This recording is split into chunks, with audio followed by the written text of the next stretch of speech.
Voilà, j'ai dit que j'allais revenir, je reviens. Alors, dans la rubrique les clics à claque, on va commencer par filer une première claque à l'actu. Je pense que c'est... Et moi, l'actu, je regarde plus la télé parce que c'est un truc qui... ça vous lave le cerveau pire qu'une machine à laver. Quand ça a fini de vous les saurer, de toute façon, les mecs à la télé, quand ils ont commencé à parler, qu'ils ont fini de discuter, on ne comprend plus de quoi ça parle. Donc, c'est pas la peine, la plupart du temps, c'est des mensonges.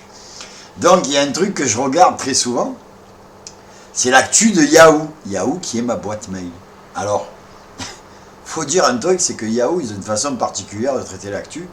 Ils ont une d'accroche qui, en général, je dis bien en général, correspond à l'ère du temps, à ce qui se passe. Pour vous donner un exemple, ils nous ont pelé les cacahuètes pendant des heures quand il y a eu l'incendie de Notre-Dame. Il y avait un gros placard rouge. On a cru que c'était, j'ai même cru que c'était Yahoo qui avait pris feu en même temps. Et donc là, je regarde sur la page, alors ça démarre, hein, l'accroche de une, hein, bien évidemment. Cette activité pourtant banale qui peut déclencher l'orgasme. Voilà. Le pays est à feu à sang, il y a 10 millions de chômeurs, les gilets jaunes dans les rues, mais bon, l'activité banale qui peut déclencher l'orgasme, c'est le sport. On peut imaginer que si on dit ça à une gonzesse qui court, qui se fait tabasser pendant les manifs des gilets jaunes, fait du sport, à mon avis, elle ne va pas éprouver d'orgasme. Si j'ai un conseil à te donner, pour celles qui vont se précipiter sur leur vélo, si vous voulez avoir de l'orgasme en faisant du sport, je vous conseille de lever la selle avant. On va terminer cette parenthèse complètement débile. Et ce qu'il y a donc chez Yahoo, c'est qu'ils ont une façon de mélanger l'actualité qui est quand même assez symptomatique. Alors ça part dans tous les sens, hein. Je regarde, je prends au hasard comme ça, une info, ça, Carla Bruni émue de la rencontre de sa fille avec un dauphin thérapeute. Non, vous avez bien entendu. Alors elle nous explique la joie qu'elle a eue de mettre sur Instagram des photos de sa fille qui se fait soigner par un dauphin. On se demande bien de quelle maladie elle peut être atteinte pour être soignée par un dauphin. Mais enfin, ça se comprend un peu. Une morue qui fait soigner sa truite par un dauphin, quelque part, on reste dans le ton. Après, le maquereau, on ne sait pas ce qu'il fait. Hein. On ne sait pas où il est. En ce moment, je veux dire, il doit nager en eau très profonde pour qu'on l'oublie. Quand il ressort, c'est simplement pour reprendre de l'air. Voilà. Encore une info qui est absolument incontournable. Alors, après, enfin quelque chose qui colle à l'actu. En se levant, De Rugy savait que c'était terminé. Alors, il parle peut-être du jour où c'est qu'il s'est levé le matin quand il a dû voir que tout le monde savait que c'était un immonde tête de nœud. Et que ces frasques, ces conneries, les homards, le champagne, alors c'est pas pour avoir fait ça, je veux dire, c'est pas pire que d'avoir volé ou d'avoir truandé comme les Cahuzac, les Balkaniques qui eux, c'est même pas la peine d'en parler, je veux dire, c'est des truands stratosphériquement, incroyablement doués dans ce qu'ils font. Je veux dire, mieux que ça n'existe pas. Voilà. Alors, il s'est levé, alors ça a dû donner un truc, sa seigneurie de Rugy se lève ce matin, sachant que sa destinée va changer complètement du tout au tout. Effectivement, elle a changé, comme j'ai dit tout à l'heure, il est passé du ministère de l'écologie, il a retrouvé son poste de député. C'est des mecs qui servent à rien, on les paye pour rien, ils font rien. Et puis en plus, quand on découvre ce qu'ils font, ils viennent draper dans leur dignité, nous expliquer que c'est pas vrai, c'est comme si lui... comment elle s'appelle, tiens, elle, je l'adore, elle, Sibeth Ndiaye, qui nous a expliqué, mais comment le peuple français peut s'offusquer d'une chose pareille, le homard, le champagne, c'est le savoir-vivre à la française, c'est la culture française, ouais, connasse. Les gens qui bouffent des pâtes toute l'année, du riz bouilli, et qui bossent comme des chiens, qui n'ont même pas le moyen de se payer un toit, c'est quoi? C'est le savoir mourir à la française? C'est la déculture française, c'est l'annihilation française. Voilà, donc elle, si un jour il y a quelqu'un qui la croise, de ma part, qui lui mette une claque, mais une grande claque dans sa tête, dans sa grosse tête. Je l'appelle, moi, c'est l'elfe de maison. Ouais, elle s'appelle Sibeth, elle l'a pas volé son prénom.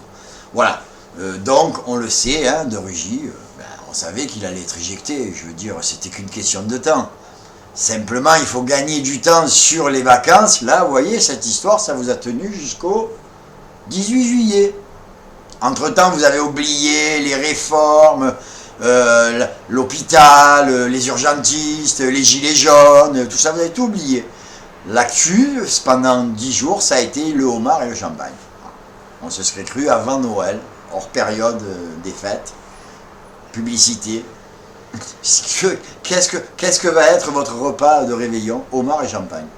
Ça va me faire grincer quelques-uns cet hiver, hein, quand ils vont se retrouver devant la table avec le homard et champagne, quand ils vont voir ce que ça leur a coûté. Croyez-moi, Noël, il y en a certains cette année, ça va leur rester en travers de la gorge. Alors, on va essayer d'en trouver encore 2 ou 3 bonnes, hein, histoire de hop là, passe d'armes très tendue entre Castaner et Ciotti en commission à l'Assemblée. Alors, pour ceux qui regardent les chaînes du câble, pour la même chose, pour les mêmes infos, vous avez la chaîne du catch. C'est pareil. Ils font semblant de se filer des coups de poing. Ouais, de rugis, machin. Ouais, vous avez pas honte. Ciotti, cette espèce d'enculé avec sa tête à perruque en peau de fesse, que je peux pas voir. On va pas citer ses frasques à lui et ses conneries, mais bon, quand on fait le lien avec ce qui s'est passé à Nice, les attentats qu'il y a eu, c'est un gros... Alors l'autre Castaner, c'est même pas la peine d'en parler. Lui, je me demande qu'est-ce qu'il fait encore là. Alors lui, c'est simple. C'est soit on voit que lui, soit c'est l'homme invisible. Et là, c'est-à-dire, tant je trouve qu'il est vraiment, vraiment invisible. Il doit raser les murs parce que on n'entend plus parler. Alors après, il faut savoir que ça continue. Hein. Il y a des mecs qui se font éborgner, des mecs qui se font défoncer la tête, qui se font gazer et tout ça. Mais je vous dis, le plus important, c'est de rugis, les homards, le champagne. Voilà. Donc c'est le fil conducteur de toute cette actu. Johnny Clegg décédé, ça fait de la peine, j'aimais bien. Quand on sait que c'est Renault qui l'a rendu célèbre, on se demande si ça lui a porté chance sur la fin. On va essayer d'en chercher une. Ah, celle-là, elle est bonne, celle-là. Carlos Ghosn, du fond de sa prison, qui réclame 15 millions d'euros à Nissan et à Mitsubishi. Quand il aura payé ce qu'il doit à tout le monde, on verra s'il lui reste assez de quoi s'acheter ne serait-ce qu'une paire de chaussures et un pantalon. Lui, je sens qu'on va en entendre parler dans très peu de temps et vous allez voir ce que c'est la déchéance chez les milliardaires. De toute façon, c'est comme ça, hein, ils en prennent un au hasard et ils le trucident, c'est pour montrer que l'équilibre est respecté. L'univers répond à la misère humaine. Mon cul. Il faudrait tous les trucider les uns après les autres. Voilà, c'est un petit tour d'actu comme ça, hein, on peut voir de Rugy encore lâché par Barbara Pompili. Alors elle, allez vous renseigner pour savoir qui c'est.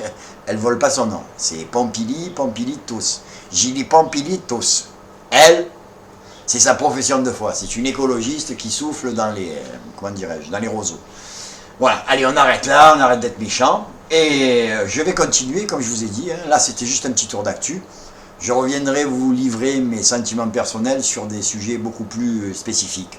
Et notamment, je vais me faire un spécial Macron. On va essayer de faire un point pour savoir où il en est, ce mec. Parce qu'on a beau dire, on a beau faire, mais on ne sait toujours pas à quelle sauce il va nous bouffer. Même s'il nous a déjà mis dans l'assiette, qu'il est à table avec les couverts et qu'il est juste en train de nous saupoudrer de sel, de poivre et de sauce ketchup. Voilà. À plus tard, les enfants. Je vous aime.